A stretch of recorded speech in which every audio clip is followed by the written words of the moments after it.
G'day guys, welcome back to my channel. My name is Wildkard. Thank you for watching the Wildkard Rugby Show. Like, comment, and subscribe. And yes, you are here today because, yeah, I don't know what to say. The Brumbies has beaten the Blues at Eden Park in the fourth round of Super Rugby in 2025. This is quite a big moment for a lot of the youngsters that are currently playing for the Brumbies, because last time the Brumbies won in 2000 was at Eden Park was in 2013, and I'm pretty sure, other than Jem Slipper, I think I was actually playing for the Reds back then. I don't think any of the players in the Brumbies team right now was here in 2013. So this could be a very big moment for a lot of these youngsters. And, you know, a lot of Australian teams have struggled to win in New Zealand, especially at Eden Park. The Wallabies haven't won at Eden Park since 1986, which is almost 40 years. It'll be 40 years next year, right? And, yeah, and that is just the way it is. It is a tough place to win, and getting a bit of that experience, bit of taste at Eden Park is something that I think a lot of these young players could find a lot of confidence out of this one. So really well done for the Brumbies. 1 point win, and this was especially good because that final penalty came from a magnificent scrum from the Brumbies. The Blues got absolutely demolished, especially on the tight hair side in the second half.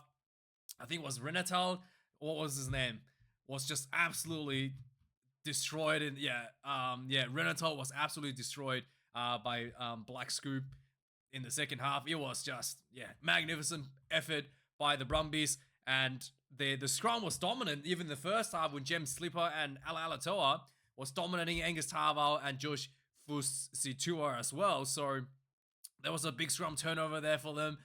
Overall, I was very happy with the Brumbies' performance. It was a little bit interesting. The Brumbies actually played more like the Blues did last year than the Blues are doing this year, right? So the Brumbies was very tight. Most of the success came from just quick ball off the back of the breakdown, just fast ball, crash ball, and then pick and dry, and keep that momentum rolling, eventually leading into tries. They were that was the fundamentals to the Blues' success last year, and the Brumbies was doing really well this year, and the Blues, ironically, was playing more like the Brumbies from last year in this game. So they were much wider. Beauden Barrett was playing at 10 for the first half, and he was opening up the Brumbies out wide, creating a lot of space. And the Blues, stopped that funneling style around the rocks with their forwards. And like it or not, it is a bit of a interesting shift for both teams. And ironically, the Brumbies beat the Blues with forwards dominance, something that the Blues was doing last year. So yeah, it is something that I think everybody will be discussing about, of how the way that the teams are playing nowadays in Super Rugby overall. I do think that the Blues did suffer a little bit when the Beauden Barrett came off the halftime due to a hand injury. It looked like Beauden was Beauden has gone back to be Beauden into the Beauden Barrett of old, right? He was placed at 10 this game. He was carving defense up left and right, and somehow he can't kick goals again, right? Like, every time he's put a 10 jersey, he can't kick goals. It was like, I'm pretty sure he's probably close to 100% at goal kicking coming into this game, right? And he was playing at fullback, and as soon as he's given a 10 jersey, he's just like, feeling that old Beauden again, right? And he can't kick goals anymore. And it was shocking. His goal kicking was absolutely atrocious tonight. It wasn't like close. There was a long range penalty. He completely missed it. It was a bunch of conversions that he completely just shanked. It was horrendous. And boy, when he came off the field, I thought he had a leg injury, right? I was like, did he have a leg injury? Is that why his kicking wasn't so good? But apparently he had a hand injury. So yeah, it is just classic Beauden.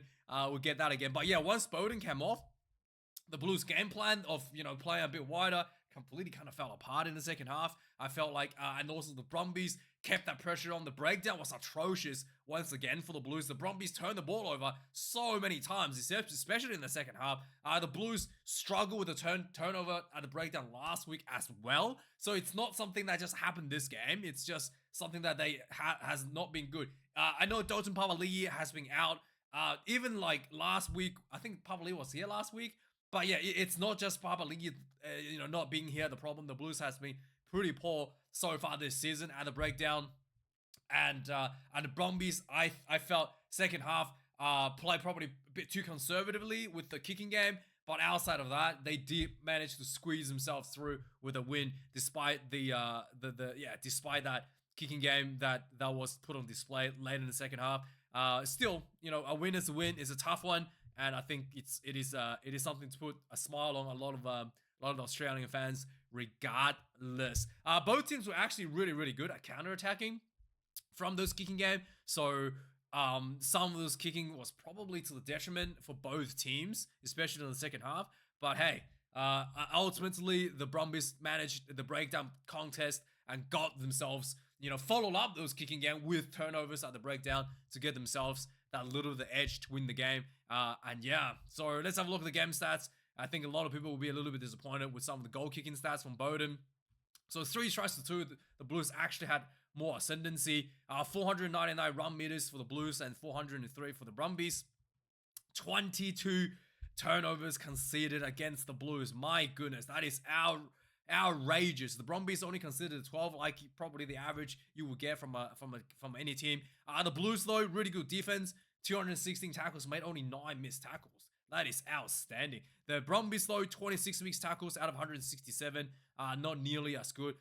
Difference comes goal kicking, 3 2 conversions and 1 penalty missed by Bowden Barrett. That is really could make the difference between winning and losing. The Brumbies only missed 1 conversion. 32 kicks in total from hand and 22 for the Blues. Most of the Blues kicking came in from the second half. Actually, they were much more reluctant to do those kicks when Bowden Barrett was on the field. But as you can see, the kicking meters really skyrocketed for the Brumbies, 986 overall to the Blues, 635. The line-out success rate, 3 lineouts lost for the Blues out of 13, 2 for the Brumbies. There was a bit of a shaky. There was some lineouts thrown not straight for the Blues there. Probably should not have happened. Scrum, 1 scrum loss for each, but this was definitely much better for the Brumbies. Just the fact that the Brumbies got the scrum penalty to win the match was already enough to give that a significant win for the Brumbies there. Penalties conceded, the Blues conceded 9 penalties. A lot of those are breakdown penalties forced upon them by the Brumbies, and the Brumbies conceded only 7 penalties themselves. So yeah, overall pretty disciplined team game for both teams, but I think it ends up just coming down to that little bit of difference. I think the breakdown was the key to the Brumbies winning this game. So let's have a look at the points scored. Not too much to talk about, especially in the second half. So it took about 10 minutes for the Blues to finally get themselves a penalty. A penalty is 3 points penalty. They did have an early penalty around a few minutes into the game. Instead of going for the penalty kick, they went for the line out, but the Brumbies was able to snuff that one out. So yeah, it took about 10 minutes of pressure for the Blues to finally go, yeah, okay, look, let's just take 3. We're happy with that. 12 minutes into the game, the Brumbies get the penalty themselves. Pretty much the first time they were in the Blues half, kicking the 3 themselves. 16 minutes into the game, Bowden Barrett showing that he's really enjoying himself at 10 again.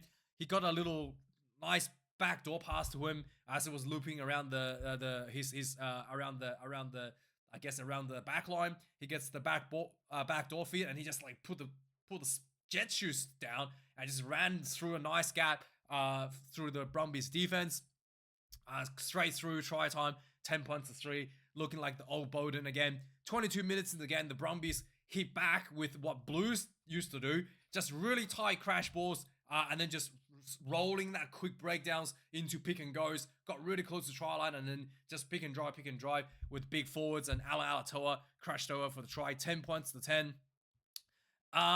25 minutes into the game, there was a penalty against the against the Brumbies, and Bowden Barrett completely just missed this one by a mile right in front as well. Really bad there. 35 minutes to the game. Again, the Blues did really well from a counter attack.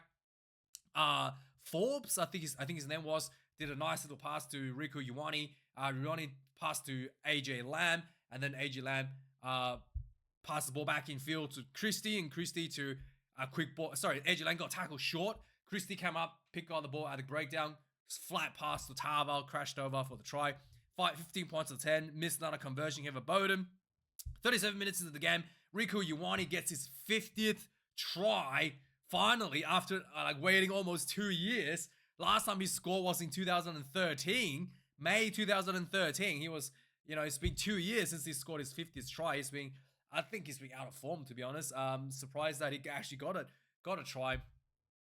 So yeah, he gets this one. There was again just some nice hands from the Blues team.